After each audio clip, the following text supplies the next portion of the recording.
Hey guys, Jamon Mysliwiec here. I just wanted to jump on really quick and upload the recording of the interview that I just did with David about the fun farm and the project that we're doing with TIAG and trying to create this proof of concept with bringing back the mini golf and the ice cream and all of the fun things that we can integrate into the permaculture approach that we have. David has a really cool Facebook group growing and he's starting to share around. He's been trying to advocate for Trenton, and so we're super excited to support him in that. So jump down to the show notes below, and I'll link you there so you can click on that and join the Facebook group. I'm sure that there will be many more cool things to support in that group going forward locally here around town. So go ahead and chime in and watch the rest of the interview here and enjoy. Okay, cool. Okay, so going back to what I said, most people don't know what permaculture is, and what do you think that the town benefits from learning about permaculture? Oh yeah, so many ways. So most people that we interact with, and a little bit of background, we've been teaching permaculture all over the country for the last 2.5 years.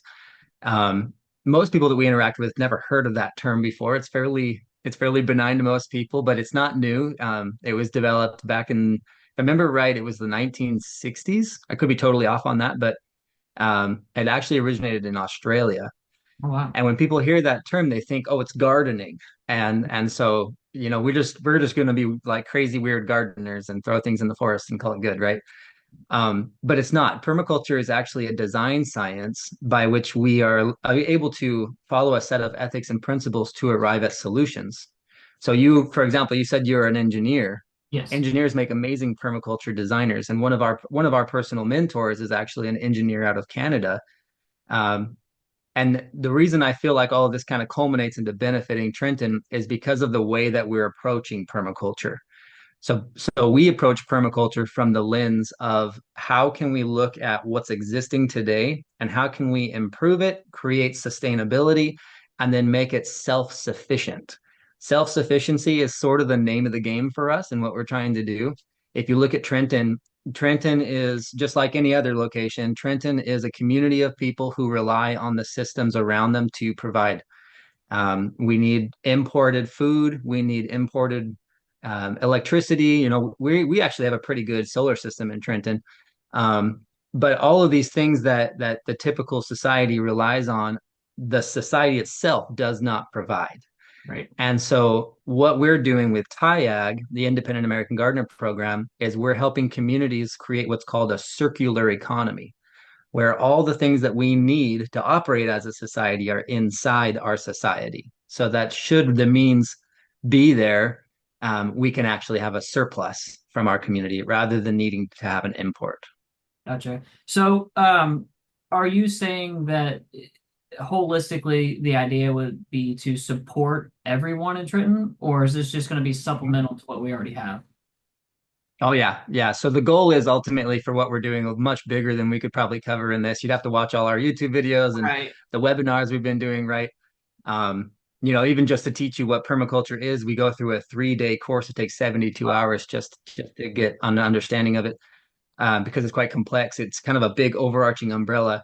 But but the goal for me is I want to create a proof of concept because you know something that I love about people in general is that they're willing to explore things when Mhm. they can see it. Yep.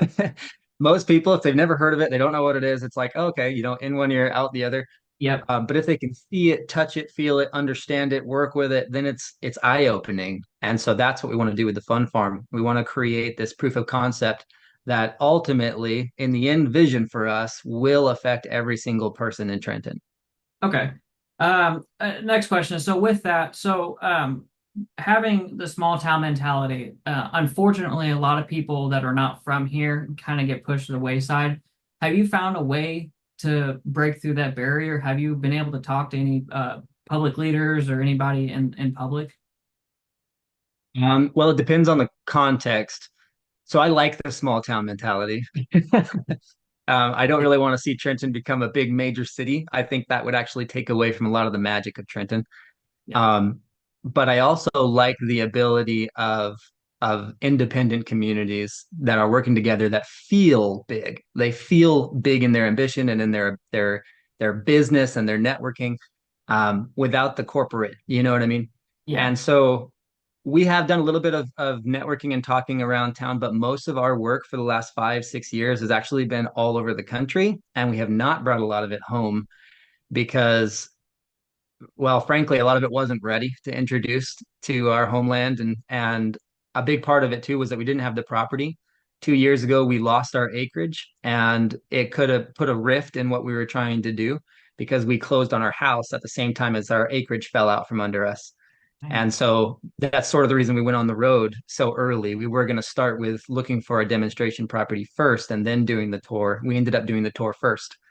And now we're back to try to do the demonstration thing. So we networked a little bit, but not too much. We did connect with Main Street Trenton, fantastic people over there. They've been very, very helpful, giving us a ton of ideas. They're always ready and willing to answer any questions we have. I actually have to go over there again here shortly and talk to them some more.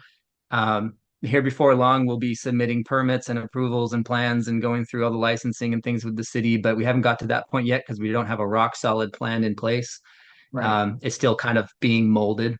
Okay. But that's as far as we've gone so far. We do the farmers market every so often. We like to be there every Saturday. We're not, but Right. you can Life find us happens. there on Saturdays. Yep, life happens. So with that, I saw you post the fundraiser on the Trenton Swap Shop. Do you know how much you need to get started? And are you wanting to collect it all up front, or do you want to do it in stages? Yeah, so our goal is to go through stages. We actually, for the grand vision, we need about $500,000 to do what we want to do. We're trying to start small, and we're going to look at it in brackets. If you think realistically, $1,000 buys a whole bunch of material to fix up one wall in the building, right? Right. A window, $2,000 for a front a face remodel on one window, right? And so every penny really counts. But our first mile marker is $100,000. Okay. Yeah, and that was a question I had because like I plan on donating, but again, small town mentality. I wanted to feel you out. I wanted to ask questions. I wanted to make sure that I wasn't Definitely. giving my money to an overseas scammer. Um, because I get those phone calls every day, like, "Hey, your warranty's up," and I was just like, I wanted to make sure that Yeah, it was in the best interest of Trenton. And honestly, it wasn't the permaculture that got me; it was the mini golf. Like, I love me some mini golf. So, definitely. um, Yeah. but obviously, the permaculture has a lot of benefits for the entire community. So, I definitely wanted to hit on that. Can I touch on that just for a minute? Yeah, go ahead. A lot of what we've been sharing with people for the last several years has been really like high level education. And so I get kind of stuck in that a little bit. And I Mhm. forget that most people, like you said in the beginning here before we started recording, you've never heard of permaculture before. Most people are just not in that headspace every day where I live and breathe it, right? And so I want to make a point that the fun farm aspect of this is really important to us. The mini golf piece, the ice cream, we want to bring it back. But our whole mission with permaculture is that everything is regenerative, it's Mhm. raw, and it's produced locally. And that's a big part of what we want to do. So when we're talking about ice cream, we're going to do all the fun things. We're still going to do the ice cream. We're still going to have the mini golf. We're going to do cool events and gatherings and line dances and date nights and things like that. And we're going to bring in a smoothie bar, and we're going to have an area for the college kids to hang out and pull their laptops out and do some studying and just all kinds of cool stuff. We'll even have different herbs and holistic products and stuff. But all of that comes from a holistic viewpoint, right? So when we're saying ice cream, I'm looking at who's local that's got a no needle dairy farm that's willing to prove that they're in alignment with our regenerative idea of an organic dairy, and then bring us raw milk. And what steps do we have to take to be able to get that approved so that we can make Right. raw milk into a dairy product that we can then offer to people? So we're not sourcing, corporate dairy out of, wherever, right? And so that's how we're spinning it with our permaculture approach. But the fun side of all of this and the actual good historical elements that used to be here are really important to us. Yeah, and that's nice to know. I mean, I'm not too big on the historical piece of it because I don't know it. Obviously, I would be game for learning it. And I think it's awesome that you're trying to wrap it all into permaculture. Again, I learned about it today. I obviously don't know Yeah. everything. I know high level, I understand you're trying to create an ecosystem that is self-sufficient. It's kind of like what do they call that where the fish in the water and the aquaponics. It's kind of like aquaponics, Yeah, right? yeah, Yep, yep. absolutely. So yeah, I think that's awesome. Do you know how many, well, you may not know, you don't have a full plan, but do you know how many jobs this could create, or is this all going to be volunteer work? Right off the bat, I can think of about 10 that we're going to be able to create. Okay. Whether or not I can say that that's 100%, I don't know. But a lot of that may be actually contracting other people who have existing jobs already and doing kind of a 1099 setup with them rather Right. than actual employees. But that's kind of the ballpark I'm expecting right off the bat. Okay. Yeah, I was just curious because I saw, I mean, it sounds like a big project, so I didn't know what you were thinking as far as Hmm. potentially, because everybody, we talk about the economy, like jobs are super important. And I know that some people get tired of working at certain places and they want to rotate and do something different. So I just thought I'd ask, bring that up.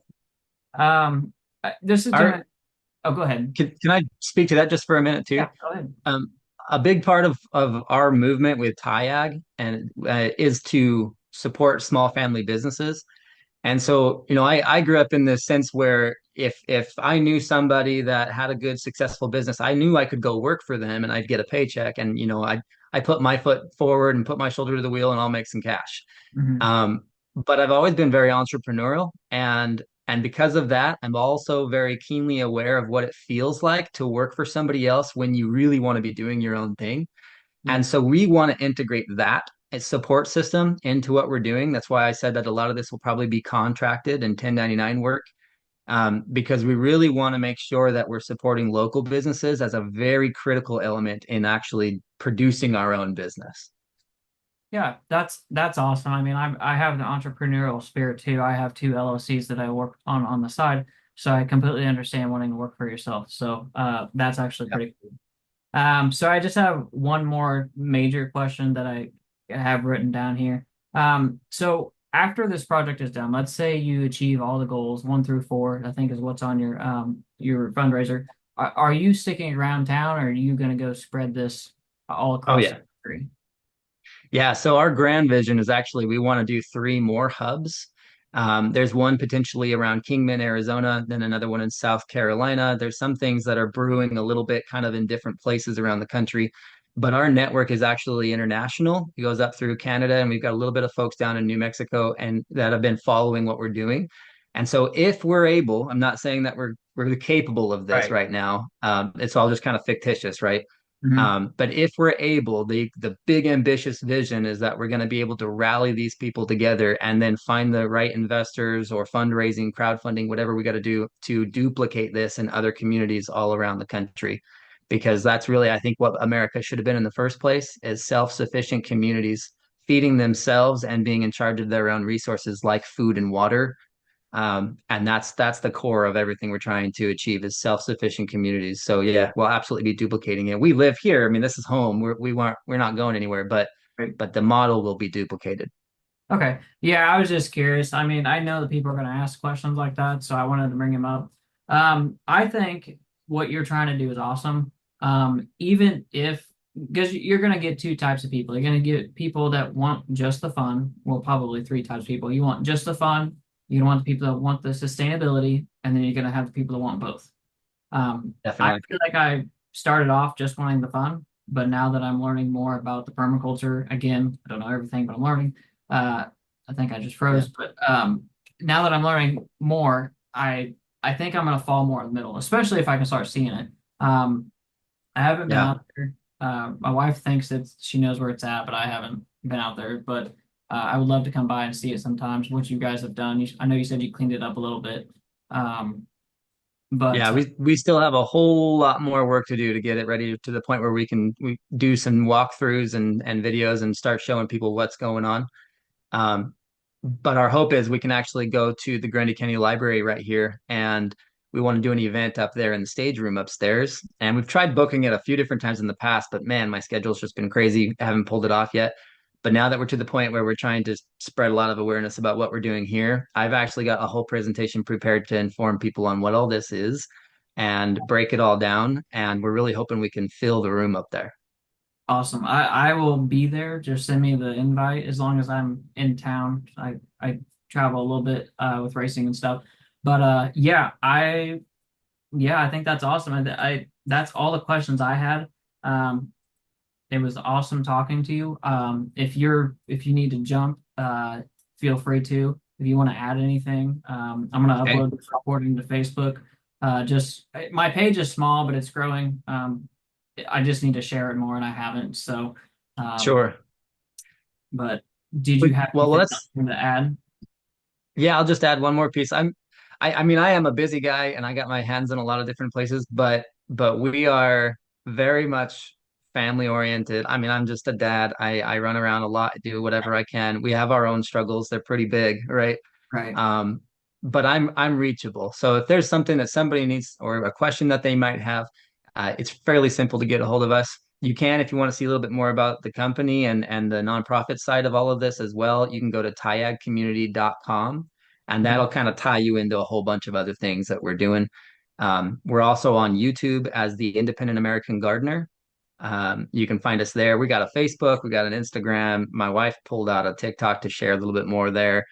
So we're trying to spread the awareness pretty big and pretty fast, and so there's plenty of places to get in contact with us.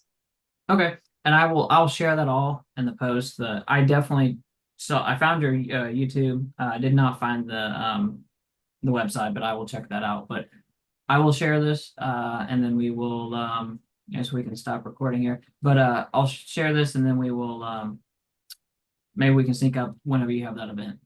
Definitely make sure that you comment down below if you have any specific questions. I check the comments on our YouTube channel pretty regularly and we answer every single one. So if there's something that you see here that you really want to be more connected with us about, I'll leave more links down below, but you can always just comment and get to me directly. So thanks so much.